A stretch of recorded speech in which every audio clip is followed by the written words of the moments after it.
warahmatullahi wabarakatuh. Kami dari kelompok 16 sebelumnya akan memperkenalkan diri terlebih dahulu. Perkenalkan, nama saya Nurlaili Sobari Karyani dari Prodi PAIA yang akan menjelaskan judul yang bertemakan ialah menunjukkan perilaku ikhlas dan taat beribadah sebagai implementasi kedudukan Al-Quran, hadis, dan ijtihad sebagai sumber hukum Islam.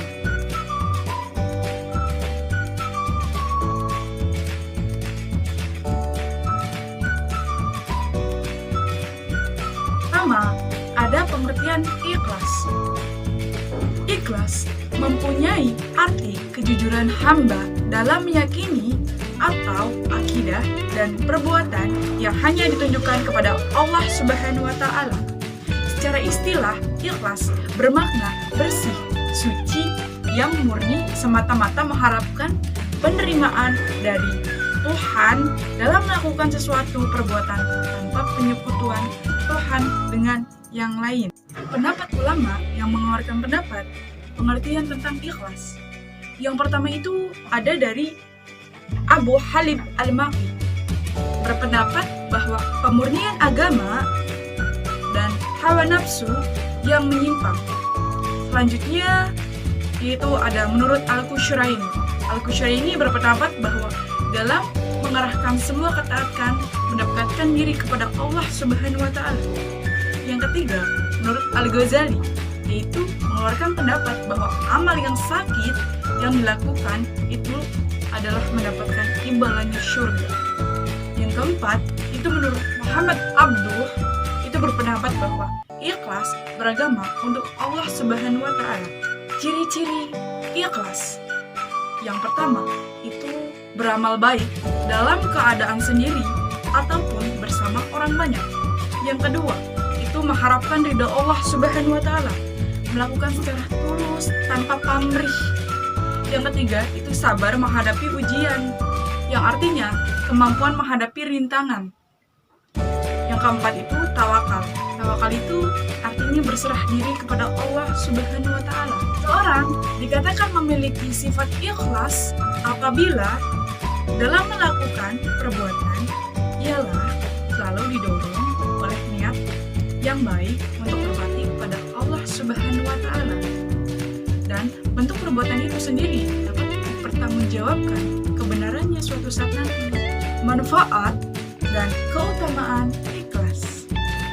Yang pertama itu membuat hidup menjadi tenang, tentram. Yang kedua itu amal ibadah kita akan diterima oleh Allah Subhanahu wa Ta'ala. Selanjutnya, yang ketiga itu dibukanya pintu ampunan dan dihapuskan dosa-dosanya, dijauhkan dari api neraka dan didekatkan pintu surga. Selanjutnya, yang keempat, diangkat derajat dan martabat oleh Allah Subhanahu wa Ta'ala. Selanjutnya, yang kelima, itu doa kita akan diijabah oleh Allah Subhanahu wa Ta'ala dan lebih banyak lagi pertolongan dari Allah yang akan dipermudahkan bagi orang yang ikhlas. Pun hal-hal yang merusak ikhlas terdapat tiga. Yang pertama itu ria, yang artinya ingin dilihat orang lain dengan tujuan dilihat manusia. Yang kedua ada sumah, itu artinya beramal dengan tujuan untuk didengar oleh orang lain atau bisa disebut juga popularitas. Selanjutnya, yang ketiga ada ujub. Ujub itu artinya masih termasuk ke kategori dia, yaitu ingin dilihat orang lain dengan tujuan dilihat manusia. Ada klasifikasi ikhlas. Terdapat 4 klasifikasi ikhlas. Yang pertama itu ada ikhlas muqtabi, yang artinya orang yang beramal karena Allah, tetapi di dalam hatinya terbesit keinginan pada dunia. Yang kedua ada ikhlas abid. Ikhlas abid, orang beramal karena Allah dan hatinya bersih darinya serta keinginan dunia. Yang ketiga ada ikhlas muhib. Ikhlas muhib, orang yang beribadah hanya karena Allah, bukan ingin surga atau takut neraka. Yang keempat ada ikhlas arif, yang menjelaskan tentang orang dalam beribadahnya memiliki perasaan bahwa Ia digerakkan oleh Allah Subhanahu wa Ta'ala dengan tulus. Quran dan hadis merupakan sumber hukum Islam yang sangat penting di dalam Islam.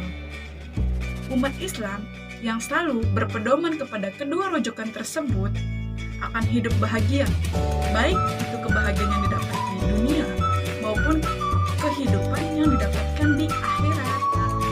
Beribadah sebagai implementasi kedudukan Al-Quran dibagi 3. Yang pertama, selalu beribadah dengan tuntunan Al-Quran dan hadis dengan ikhlas. Yang kedua, selalu beribadah hanya mengharapkan ridho Allah Subhanahu wa Ta'ala. Yang ketiga, selalu menjauhi larangan yang terdapat dalam Al-Quran, hadis, dan ijtihad. Quran adalah risalah hidup yang selalu urgent hingga hari akhir. Oleh karena itu, pintu penafsiran Al-Quran harus selalu dibuka dan jangan sampai ditutup.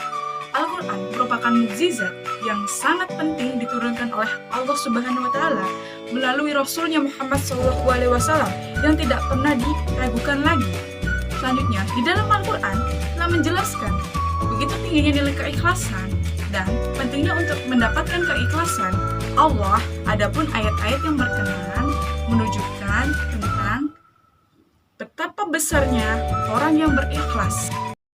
قل إن كانت لكم الدار الآخرة عند الله خالصة من دون الناس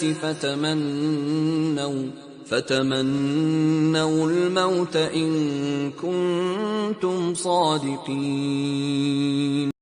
Menurut Quran, surat Al-Baqarah ayat 94, artinya, katakanlah, jika kamu menganggap bahwa kampung akhirat surga itu khusus untukmu di sisi Allah, bukan untuk orang lain, maka inilah kematianmu jika kamu memang benar. قل إن صلاتي ونسكي ومحياي ومماتي لله رب العالمين لا شريك له وبذلك أمرت وأنا أول المسلمين. Menurut Quran, surat Al-An'am ayat 162 yang menjelaskan tentang sesungguhnya salatku, ibadahku, dan matiku hanyalah untuk Allah Tuhan seluruh alam. Hubungan Al-Quran, hadis, dan ijtihad dibagi menjadi 4. Yang pertama itu berbunyi Al-Quran, sumber hukum Islam utama dan pertama di dalam Islam. Yang kedua, segala persoalan harus merujuk dan berpedoman kepada Al-Quran karena sudah termuat di dalamnya meskipun secara global atau disebut umum. Yang ketiga itu memahami Al-Quran dengan benar, membutuhkan penjelasan hadis dan pendapat ulama di ijtihad.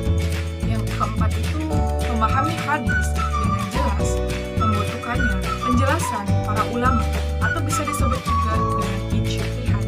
Assalamualaikum warahmatullahi wabarakatuh. Perkenalkan, nama saya Muhammad Nur Hakim. Saya dari kelompok sama Mbak Leli yang tadi menerangkan tentang bagaimana tentang hadis, istimewa dan lain sebagainya, ya. Dan sekarang saya yang harus tampil di video ini. Oke.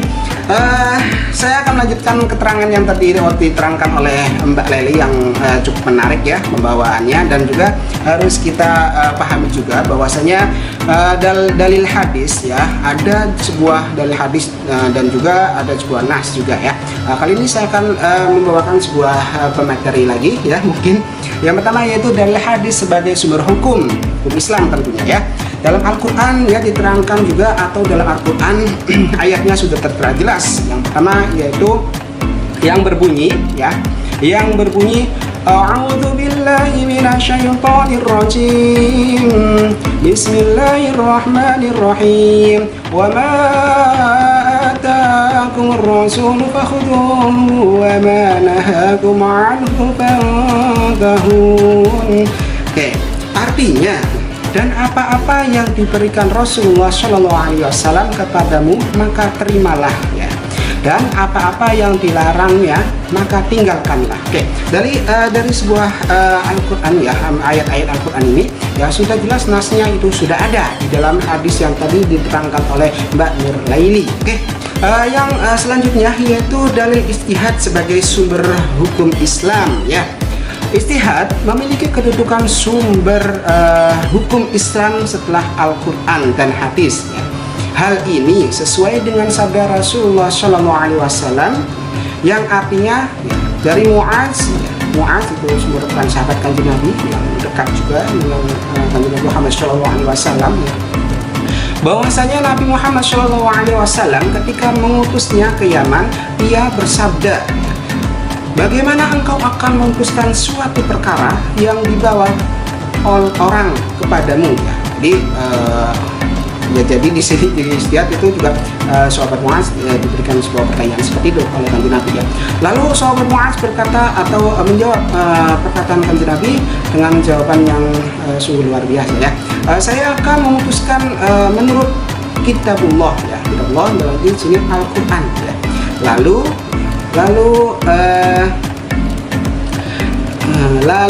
Lalu Nabi Muhammad SAW berkata ya, dan jika di dalam kitabullah engkau tidak menemukan sesuatu mengenai menurut kitabullah ya, kitabullah dalam di sini Al-Qur'an ya.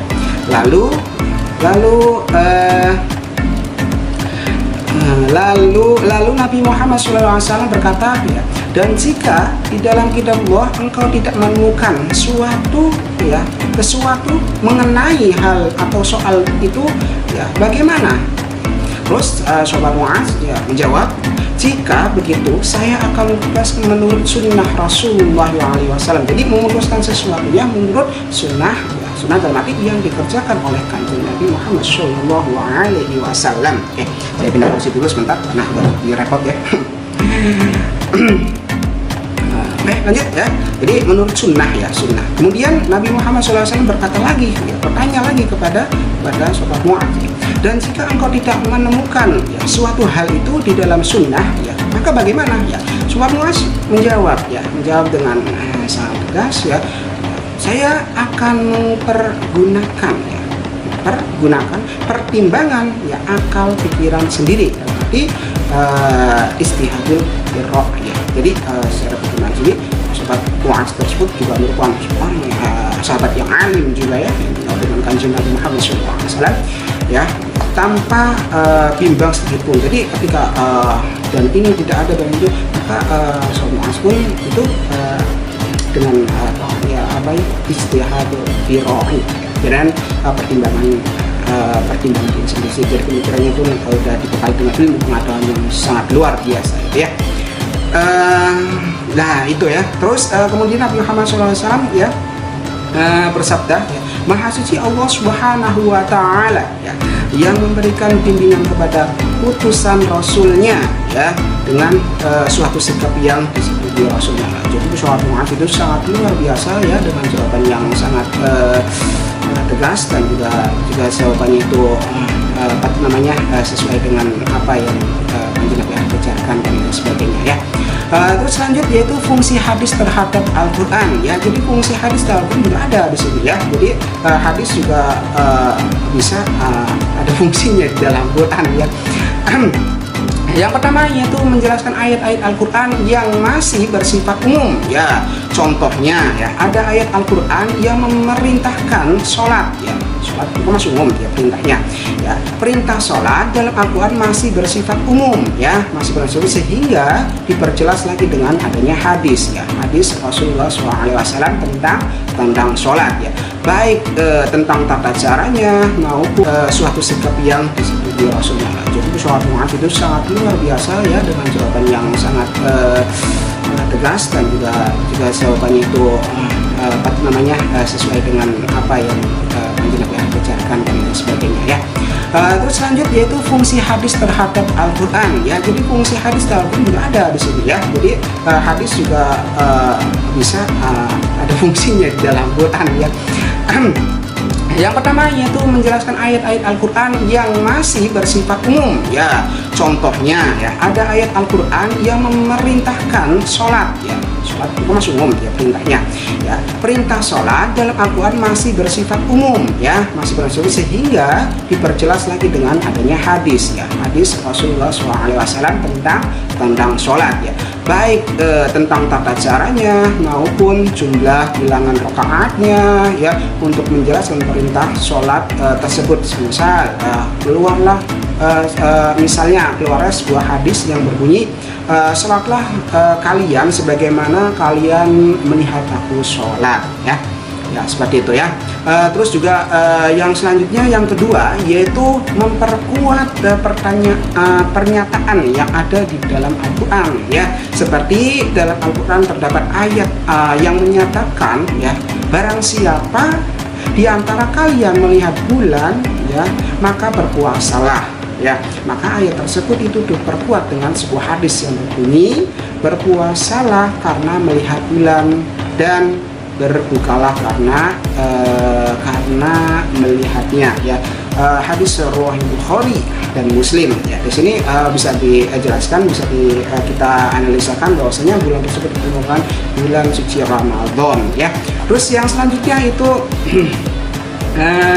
yang ketiga itu menerangkan maksud ya, dalam arti maksud di sini maksud dan tujuan ya, maksud dan tujuan ayat Al-Quran ya. Misal dalam Quran surat At-Taubah ya, dikatakan orang-orang yang menyimpan emas dan perak ya kan, kemudian tidak membelajarkannya di jalan Allah Subhanahu wa taala ya, gembirakanlah mereka dengan hasilnya medih ya. Dari sini ada yang harus maksudnya harus ada yang kita preteli sedikit ya, karena apa, ayat tersebut masih sifatnya umum ya kan ya.